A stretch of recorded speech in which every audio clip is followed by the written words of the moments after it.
Once upon a time, I was a roller coaster junkie. Big time. I could not get enough, especially of those steel coasters, and strapping myself in and being thrust up into the stratosphere at God knows what speed. Or heck, even a wooden roller coaster whipping me around from side to side, tilting me backward and forward, up and out of my seat. It was the best thrill experience ever. Until it wasn't. I had an experience with a roller coaster that really put me on edge. I felt completely unsafe, and it just seemed to throw me off. All of a sudden, I was no longer the thrill seeker that I used to be. I couldn't bear the thought of my feet leaving the ground. I developed this fear of heights, or so I thought, and I resigned myself to the fact that that part of me no longer existed. The thrill seeker was gone, and I was content with slow, steady, and safe. Now, whether you are into roller coasters or not, I'm sure that you can relate to this feeling. When have you experienced something that was uncomfortable? Maybe it didn't go the right way, and you developed a fear about it. And as a result, you completely changed your behavior and your opinion, becoming ever resolute in your new thoughts and ways. There's nothing wrong with that, not whatsoever, unless it is taking from you the quality of life that is true to you, that you love and that you truly seek. If you are leaning into that fear and avoiding the kinds of things in life that can bring you the happiness that you really want, what it really comes down to is having the courage, having the guts to face that fear and push forward so that you can have not contentment, but happiness. So I feel like there's no better way to explain the importance of courage and facing your fears than telling you my own personal story about how I faced my fear, plummeting to the ground in a 90-degree free fall and spinning into a 0G roll, wrapping it all up with 4 major lessons that could correlate to any experience in your own life so that you can be a happier, healthier person, a happier and healthier you. Oh, and you have to stick around because I have a very cool and free offer that I am going to share with you at the end of this episode that is really going to supercharge your wellness journey. So what do you say?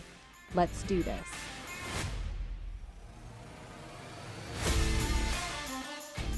What's going on? Welcome. This is Erica, and I'm the host of the Weight Loss Unmasked podcast, formerly the Incognito Athlete. If you're new to this podcast, I'm so happy that you're here. And thank you so much to my loyal listeners. We're pivoting in a whole new direction that is not hiding behind the mask anymore. No longer living incognito, but living unmasked, completely authentic to who we are in pursuit of health and happiness. It is not a fairy tale dream. It is reality. It can be reality. And that's what this podcast is all about. So who the heck am I? I'm a woman who's out to make change in my life. And in pursuit of my own 100-pound weight loss journey, I unlocked the mystery behind weight loss. I discovered it's all in our mindset. It's not the diet plans. It's not the pills. It's not the macro counting. It's all in our head. So now as a wellness mindset coach, I'm making it my mission to share all of the lifestyle and mindset tips and strategies with people maybe like you who are tired of the weight loss roller coaster and want a one-way ticket to health and happiness. And listen, if weight loss isn't your goal right now, that's okay too. This podcast is still for you. We're just wanting to be happier people. We want to be more in line with who we are and stop being controlled by what's going on around us. And that's why I love the topic that we're going after today.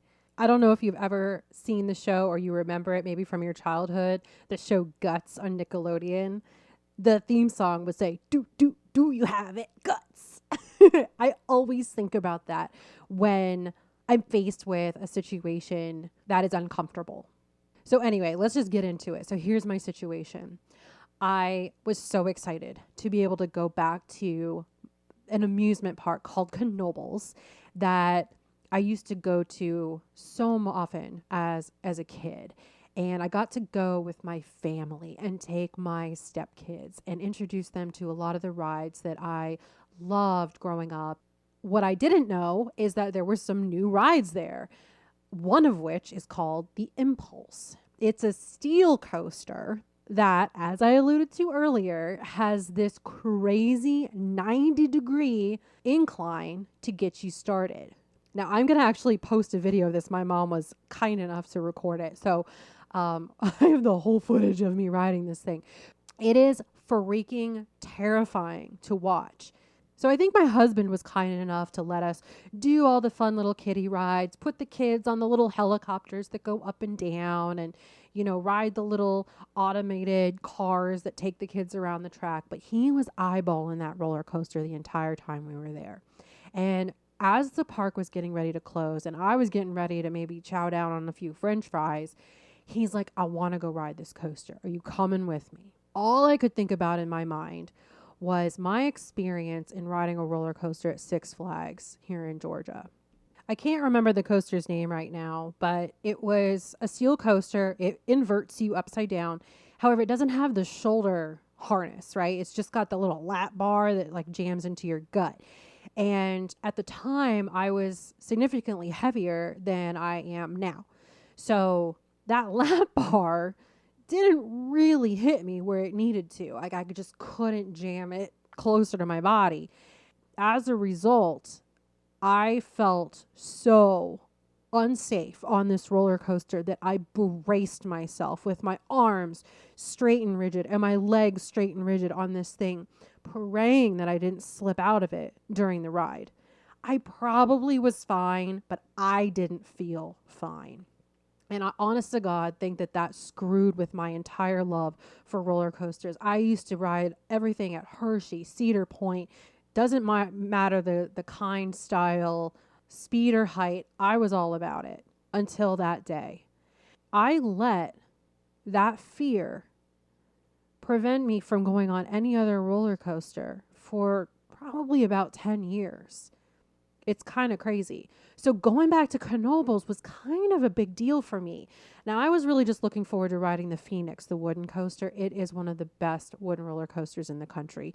Do check it out if you can ever get to Elysburg, Pennsylvania. But this steel thing, not my plan. So we're heading out of the park, and my husband looks at me. He's like, I'm going to ride it. Will you come with me? And I said, I just really don't think so, Frank. I thought in my head, maybe like I don't have to do what I don't want to do, what I'm not comfortable with. But then it dawned on me. It was almost like the coach voice came up in my head in this moment of fear, right? I'm human too. And I said to myself, what is truly the worst that could happen? Everybody else was getting on the coaster and off the coaster just fine. So I said, screw it. Let's just get it over with. So I got in line with him, and unfortunately there was a bit of a wait. So of course, there's so much fear and anticipation, right? I think there's a great quote about that that I actually heard the other day on Mad Men. But anyway, so I had to sit and I had to wait and I had to watch, and they were screaming overhead and barreling over my head. And all of a sudden, my bowels start to get in an uproar. And I'm like, Frank, I got to go to the bathroom. And he's like, not now, you can't. And I'm like, son of a. So we finally get up there.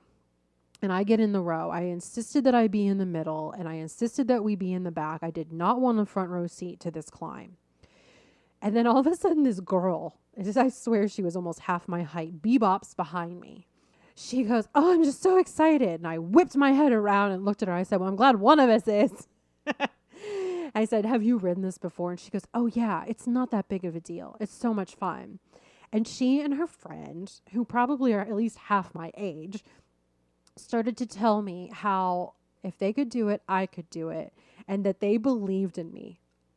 So sidebar, I could not believe the maturity in these girls and the positivity I was getting from these teeny boppers. But honestly, it truly helped me. So we jump in our seat. The girls are talking to me as we're rounding the first bend. You can see it in the video where I'm tentatively waving to my family.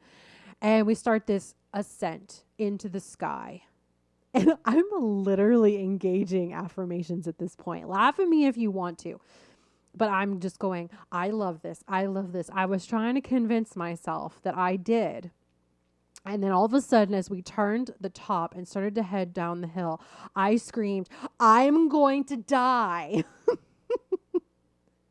And what's hilarious is, of course, I live to tell the tale, but I not only did so to talk to you today, but I had a freaking ball. I was having the thrill of my life, and the old Erica from more than 10 years ago emerged from the shell that I had put her in. And I not only enjoyed the 0G turns, I let go.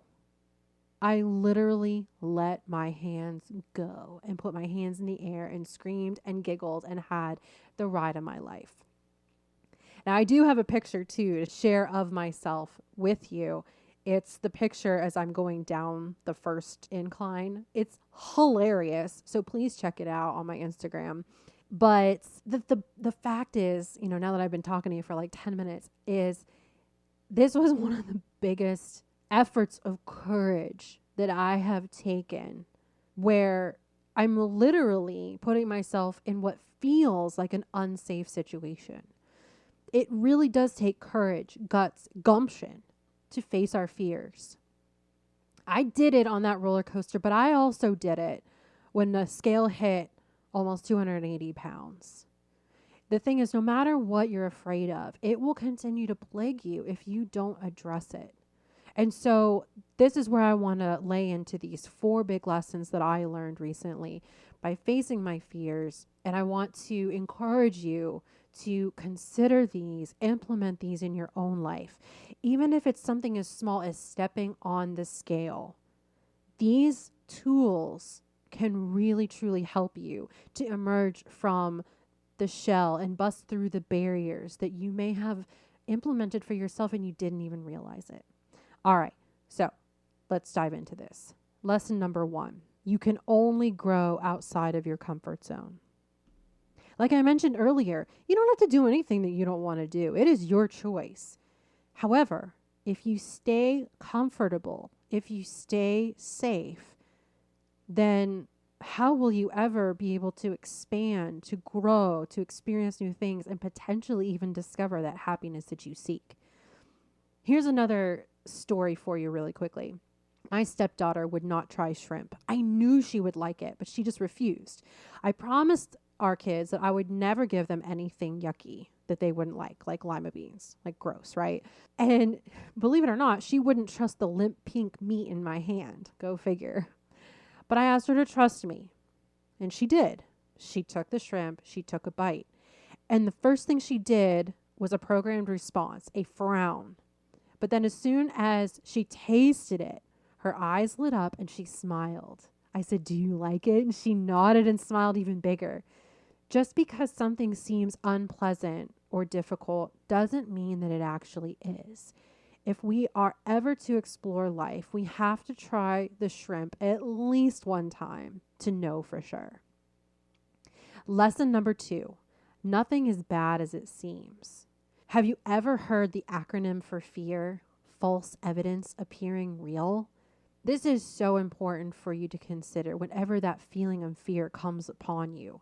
So like when I was looking at that roller coaster and even plummeting to the ground, I felt that instinctive, like human fear of injury, of death, not surviving. But the truth is, everybody walked off of that roller coaster, and many of them did with a smile on their face. The same thing goes for the scale. If you or I step on the scale, we don't like the number, we might say things to ourselves like, I'm a loser, a fatty, a nobody. Do you tell yourself these things? Or maybe something even worse? I say this. Maybe you're just you, and you're stepping on that scale because you're on a mission to be happier, feel better, eat cleaner, pass on those hangovers and the fried chicken, welcome sleep, water, fresh air walks, everything that supports a happier you. Perspective is reality. And so it's so important for us to be hyper aware of why we're feeling that fear and to determine whether it is real or not. Lesson number 3 is trust yourself. When it comes to living with our body as it is, especially us women, it can be a challenge. We are constantly groomed to compare ourselves to women in magazines, TV, and now Instagram and social media. Some of them make it look so easy. And meanwhile, we struggle. So why is it that we feel that we can't exude the same confidence, feel as beautiful, or even be as fit as these other people? We lose trust in ourselves. My husband, Frank, he told me about a guy that he's coaching right now who has decided to do something that is, to some of you, maybe insane, and to me, feels unthinkable. He's completing 250 burpees a day as a personal challenge with himself. Isn't that nuts, but also completely amazing? We never know what we are capable of until we try. Just like that roller coaster, just like the running that I've been doing. I couldn't run a mile in high school, and now I'm doing 4 miles without stopping. So, think of your own life, just like a diet, a competition, singing out loud, whatever it is that requires a little bit of extra courage. Trust yourself and know that it's possible. Lesson number 4 is one of my favorites. It's not really a lesson that I've learned recently. It's one I've been implementing for a while now. You are safe. As scary as things may seem, we will survive. We may even learn a thing or two from stepping outside of the comfort zone. Even if it's something that we discover we never want to try again, like anchovy pizza or octopus sushi. It's actually ridiculous how much power we give things like the scale or an amusement park ride. When we explore the truths and tales of a situation, we can more readily discover what is reality and what's a lame ass story that we made up to hold ourselves back. I could not be happier that I rode that roller coaster. In fact, I am so proud of myself that I conquered that silly fear. I think about our 2 kiddos who traveled with us to New York City recently, and we took them all the way to the top of the Empire State Building. By the time they got to the top, I thought that they were going to be afraid of heights, but instead they climbed up and peered over the edge down 86 stories to the street without any fear. They were amazed. And because of their curiosity and their courage, they had an experience, a pleasant, memorable experience. We need to embrace that innocent, curious kid within us and trust that we too are safe. That's when we really start to live. So as promised, I want to share with you something that has been teased in recent months, but I am going full force on right now, and that is promoting my Gumption challenge. The coolest thing about this is it's totally free. You don't need me to do it. It's just something that I have put together to foster gumption within you. It's really inspired by the 75 hard challenge. However, I'm taking it to a level that I think is excellent for an entry-level person or someone who just needs to shake up their life. 75 days of growing grit is intense and admirable.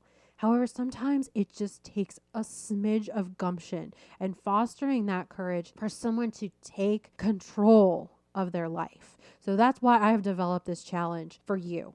So what does this challenge entail?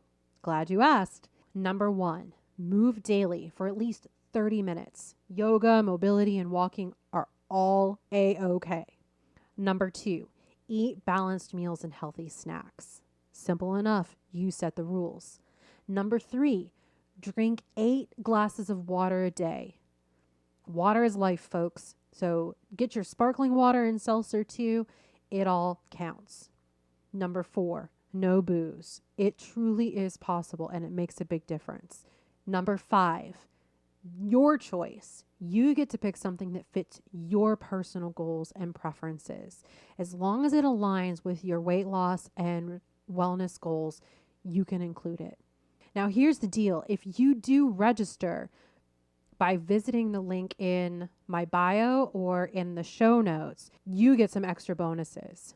You actually get weekly emails from me to inspire and guide you through gumption growing lessons.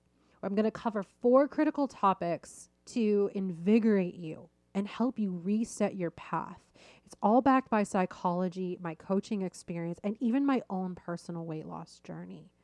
These coaching lessons come directly from my one-on-one coaching, and it is no cost to you. So I highly encourage you, if you want to do it yourself, no strings attached, do it to it. That's why it's there. But if you register, then you will be able to receive this additional information and guidance from me during your 30-day challenge. You don't have to be in shape or already on a diet to get started. All you have to do is show up, follow my lead, and you'll be ready to confidently move forward with your wellness journey. I'm even going to help you with some goal setting after your 30 days. So please check it out. Visit unmaskedwellness.com. Again, I'm going to include the link in my show notes and in my social bio. I'm so incredibly proud of everything that you're doing. The fact that you even showed up here to listen to this podcast today really shows that you do have the gumption and the desire to change your life in a way that serves you well and contributes to your happiness and health. What is life without those things? So go after it, feed that gumption, join the gumption challenge. But no matter what, remember this: today is a new day, a day for a fresh start. So make today yours and make it the day you go after your dreams. I believe in you. See you next week on the Weight Loss Unmasked podcast.